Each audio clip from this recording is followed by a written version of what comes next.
हरे कृष्णा। जन्मय जी ने पूछा, विप्रवर, सप्त सारस्वत तीर्थ की उत्पत्ति किस हेतु से हुई? पूजनीय मन कणक मुनि कौन थे? कैसे उन्हें सिद्धि प्राप्त हुई और उनका क्या नियम था? द्विश्रेष्ठ, वे किस वंश में उत्पन्न हुए थे? उन्होंने किस शास्त्र का अध्ययन किया था? मैं ये सब सुनना चाहता हूँ। वैशंपायन जी ने कहा, राजन, सरस्वती नाम की 7 नदियां हैं जो इस सारे जगत में फैली हुई हैं। तपोबल संपन्न महात्माओं ने जहाँ जहाँ सरस्वती का आह्वान किया वहाँ वहाँ वे गई हैं। उन सब के नाम इस प्रकार हैं: सुप्रभा, कांचनाक्षी, विशाला, मनोरमा, सरस्वती, ओगवती, सुरेणु और विमलोदका। एक समय की बात है, पुष्कर तीर्थ में महात्मा ब्रह्मा जी का एक महान यज्ञ हो रहा था। उनके विस्तृत यज्ञशाला में सिद्ध ब्राह्मण विराजमान थे। पुण्यवाचक के निर्दोष घोष तथा वेद मंत्रों की ध्वनि से सारा यज्ञ मंडप गूंज रहा था। संपूर्ण देवता उस यज्ञ कर्म में संपादन में व्यस्त थे। महाराज, साक्षात ब्रह्मा जी ने उस यज्ञ की दीक्षा ली थी। उनके यज्ञ करते समय उनकी सबकी समस्त इच्छाएं उस यज्ञ द्वारा परिपूर्ण होती थी। राजेंद्र, धर्म और अर्थ में कुशल मनुष्य मन में जिन पदार्थों का चिंतन करते थे वे उनके पास वहाँ तत्काल उपस्थित हो जाते थे। उस यज्ञ में गंधर्व गीत गाते, अप्सराएं नृत्य करती थी, दिव्य बाजे बजाए जाते थे। उस यज्ञ के वैभव से देवता भी संतुष्ट थे और अत्यंत आश्चर्य में निमग्न हो रहे थे। फिर मनुष्यों की तो बात ही क्या है। राजन, इस प्रकार जब पितामह ब्रह्म पुरुष पुष्कर में रहकर विशेष यज्ञ कर रहे थे, उस समय ऋषियों ने उनसे कहा, भगवान, आप ये यज्ञ अभी महान गुण से संपन्न नहीं हो पा रहा है, क्योंकि यहाँ सरिताओं में श्रेष्ठ सरस्वती दिखाई नहीं देती हैं। यह सुनकर भगवान ब्रह्मा ने प्रसन्नतापूर्वक सरस्वती देवी की आराधना करके पुष्कर में यज्ञ करते समय उनका आवाहन किया। राजेंद्र, तब वहाँ सरस्वती सुप्रभा नाम से प्रकट हुई। बड़ी उतावली के साथ आकर ब्रह्मा जी का सम्मान करती हुई सरस्वती का दर्शन करके ऋषिगण बड़े प्रसन्न हुए। उन्होंने उस यज्ञ को बहुत सम्मान दिया। इस प्रकार सरिताओं में श्रेष्ठ सरस्वती पुष्कर तीर्थ में ब्रह्मा जी तथा मनीषी महात्माओं के संतोष के लिए प्रकट हुई थी। राजन, जनेश्वर नैमिष्य शरण में बहुत से मुनि आकर रहते थे। वहाँ वेद के विषय में विचित्र कथा वार्ता होती थी। जहाँ भी नाना प्रकार के स्वाध्यायों का ज्ञान रखने वाले मुनि रहते थे, वहीं उन्होंने परस्पर मिलकर सरस्वती देवी का स्मरण किया। महाराज राजाधिराज, उन सत्रयाजी ऋषियों के ध्यान लगाने पर महाभागा पुण्य सलिला सरिता देवी ने उन समागत महात्माओं की सहायता के लिए वहां आ पहुंची। भरत, नैमिष्य शरण तीर्थ में उन सत्रयाजी मुनियों के समक्ष आई हुई सरिताओं में श्रेष्ठ सरस्वती कांचनाक्षी नाम से सम्मानित हुई। राज गए देश में एक महान यज्ञ का अनुष्ठान कर रहे थे। उनके यज्ञ में भी सरिताओं में श्रेष्ठ सरस्वती का आह्वान किया गया। कठोर व्रत का पालन करने वाले महर्षि गय के यज्ञ में आई हुई सरस्वती को विशाला कहते हैं। भरत नंदन, यज्ञपरायण उद्वालक ऋषि के यज्ञ में भी सरस्वती का आह्वान किया गया। वे शीघ्रगामिनी सरस्वती हिमालय से निकलकर उस यज्ञ में आईं।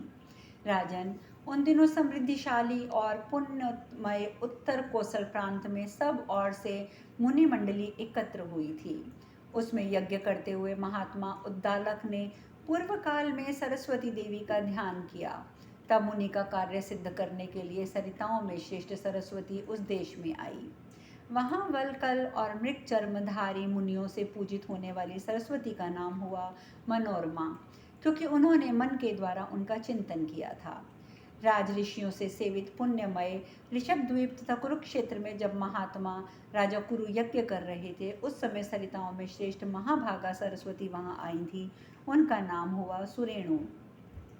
गंगा द्वार के में यज्ञ करते समय दक्ष प्रजापति ने जब सरस्वती का स्मरण किया, उस समय भी शीघ्रगामिनी सरस्वती वहां बहती हुई सुरेणु नाम से विख्यात हुई। राजेंद्र, इसी प्रकार महात्मा वशिष्ठ ने भी कुरुक्षेत्र में दिव्य सलीला सरस्वती का आह्वान किया, जो ओगवती के नाम से प्रसिद्ध हुई। ब्रह्मा जी ने एक बार फिर पुण्यमय हिमालय पर यज्ञ किया था। उस समय उनके आवाहन करने पर भगवती सरस्वती ने विमदोलक नाम से प्रसिद्ध होकर पदार्पण किया था। फिर वे सातों सरस्वतियाँ एकत्र होकर उस तीर्थ में आई। इसीलिए इस भूतल पर सप्त सारस्वत तीर्थ के नाम से उसकी प्रसिद्धि हुई। इस प्रकार 7 सरस्वती नदियों का नामोल्लेख पूर्वक वर्णन किया गया है। इन्हीं से सप्त सारस्वत नामक परम पुण्यमय तीर्थ का प्रादुर्भाव बताया गया है। राजन, कुमारावस्था से ही ब्रह्मचर्य व्रत का पालन तथा प्रतिदिन सरस्वती नदी में स्नान करने वाले मनकणक मुनि का महान लीलामय चरित्र भी अब तुम सुनो। भरत नंदन महाराज, एक समय की बात है, कोई सुंदर नेत्रों वाली अनिग्न सुंदरी रमणी सरस्वती के जल में नहा रही थी। दैव योग से मनकणक मुनि की दृष्टि उस पर पड़ गई और उनका वीर्य स्खलित होकर जल में गिर पड़ा। महातपस्वी मुनि ने उस वीर्य को एक कलश में ले लिया और कलश में स्थित होने से वह वीर्य 7 भागों में विभक्त हो गया। उस कलश से 7 ऋषि उत्पन्न हुए जो मूलभूत मरुदगण थे। उनके नाम इस प्रकार थे: वायु वेग, वायु बल, वायुया, वायुमंडल, वायु ज्वाल, वायु रेता और शक्तिशाली वायु चक्र। ये 49 मरुदगणों के जन्मदाता मरुत उत्पन्न हुए थे। राजन, महर्षि मंकण का ये तीनों लोकों में विख्यात अद्भुत चरित्र जैसा सुना गया है, तुम्हें उसे ही वैसे ही श्रवण करो। यह अत्यंत आश्चर्य की बात है।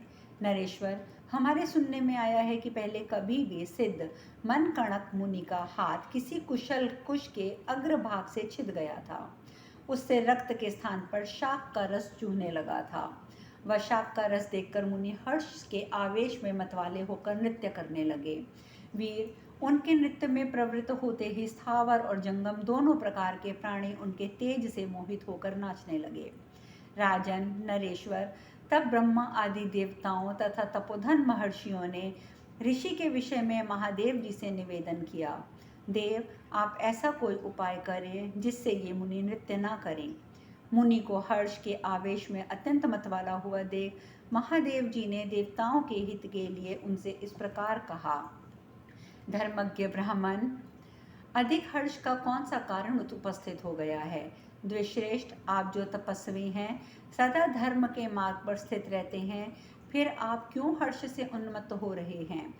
ऋषि ने कहा: ब्राह्मण, क्या आप देख नहीं रहे कि मेरे हाथ से शाक का रस चू रहा है? प्रभु, उसी को देखकर मैं महान हर्ष से नाच रहा हूँ।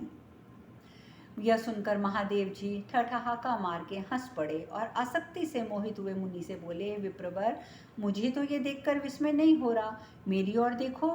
राजेंद्र, मुनि श्रेष्ठ मनकणक ने ऐसा से ऐसा कह के बुद्धिमान महादेव जी ने अपनी उंगली के अग्रभाग में अंगूठे में घाव कर दिया। उस घाव से बर्फ के समान सफ़ेद भस्म जड़ने लगी। राजन, यह देखकर मुनि लजा गए और महादेव जी के चरणों में गिर पड़े। उन्होंने महादेव जी को पहचान लिया और विस्मित होकर कहा: भगवत, मैं रुद्रदेव के सिवा किसी दूसरे देवता को परम महान नहीं मानता। आप ही देवताओं और असुरों सहित संपूर्ण जगत के आश्रयभूत त्रिशूलधारी महादेव हैं। मनीषी पुरुष कहते हैं, आपने ही इस संपूर्ण विश्व की सृष्टि की है। प्रलय के समय जब सारा जगत आप में ही विलीन हो जाता है, संपूर्ण देवता भी आपको यथार्थ रूप से नहीं जान सकते, फिर मैं कैसे जान सकूंगा? संसार में जो जो पदार्थ स्थित हैं, वे सब आप में ही देखे जाते हैं। ब्रह्मा आदि देवता आप वरदायक प्रभु की ही उपासना करते हैं। आप सर्वस्वरूप हैं, देवताओं के कर्ता और कार्यरता भी आप ही हैं। आपके प्रसाद से ही संपूर्ण देवता यहाँ निर्भय होकर आनंद का अनुभव करते हैं। शंकर, आप सबके प्रभु हैं।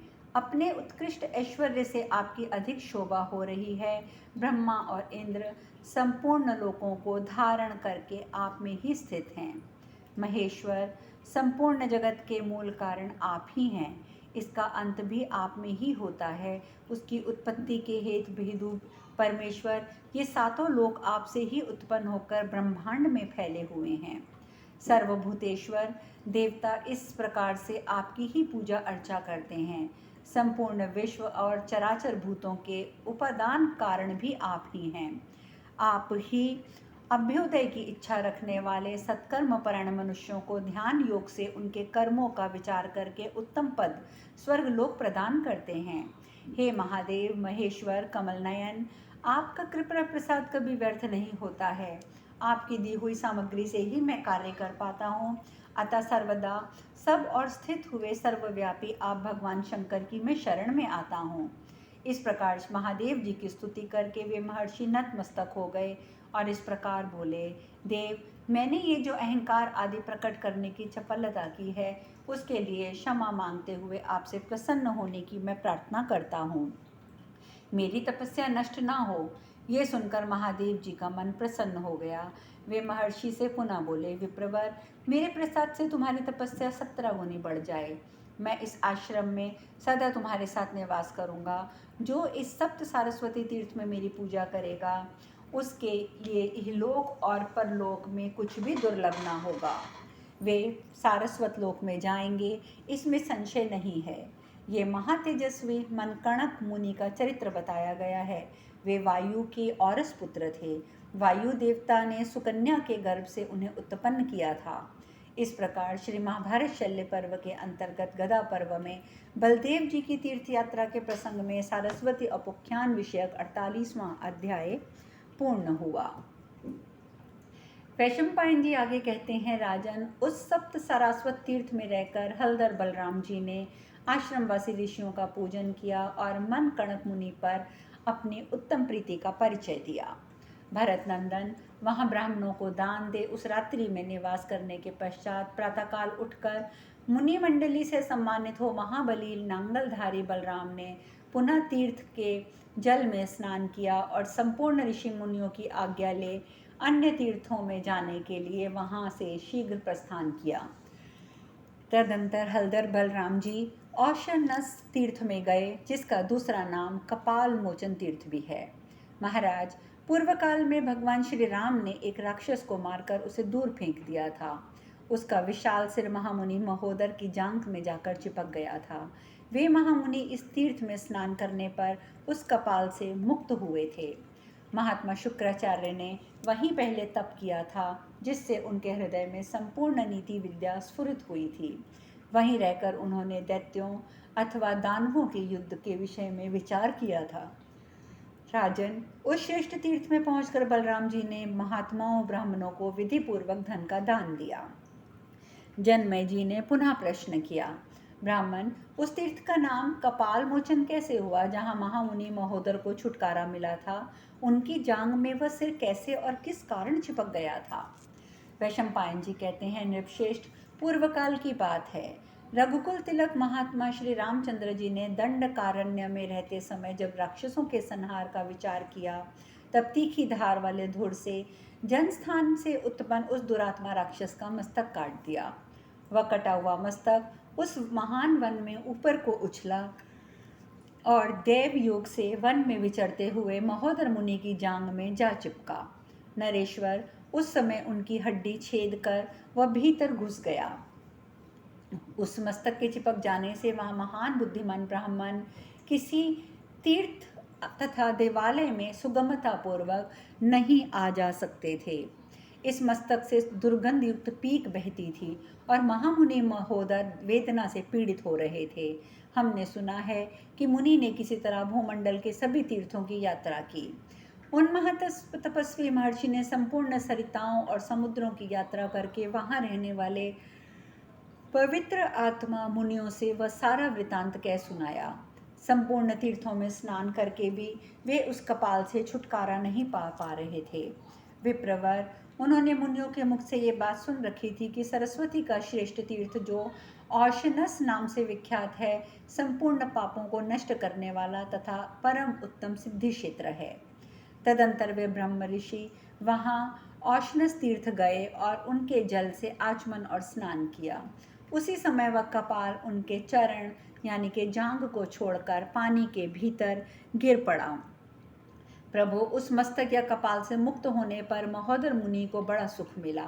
साथ ही वह मस्तक भी जो उसकी जांघ में गिर के छुटकारा पा चुका था, पानी के भीतर अदृश्य हो गया। राजन, उस कपाल से मुक्त हो निष्पाप और पवित्र अंतःकरण वाले महोदर मुनि कृतकृत्य हो प्रसन्नतापूर्वक अपने आश्रम लौट आए। संकट से मुक्त हुए उन महातपस्वी मुनि ने अपने पवित्र आश्रम पर जाकर वहां रहने वाले पवित्र आत्मा ऋषियों से अपना सारा वृतांत कह सुनाया। मानद, तदंतर वहां आए हुए महर्षियों ने महोदर मुनि की बात सुनकर तीर्थ का नाम कपाल मोचन रख दिया। इसके बाद महर्षि महोदर पुनः उस श्रेष्ठ तीर्थ में गए और वहां का प्रचुर जल पीकर उत्तम सिद्धि को उन्होंने प्राप्त किया। वृष्णि वंशावत बलराम जी ने वहां ब्राह्मणों की पूजा करके उन्हें बहुत सा धन दिया। इसके बाद वे ऋषंगु मुनि के आश्रम पे गए।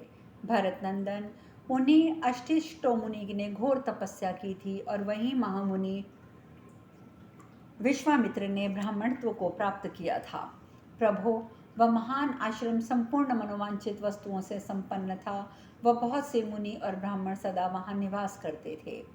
राजेंद्र, तत्पश्चात श्रीमान हलधर ब्राह्मणों से घिरकर उस स्थान पर गए जहाँ ऋषंगु ने अपना शरीर छोड़ा था।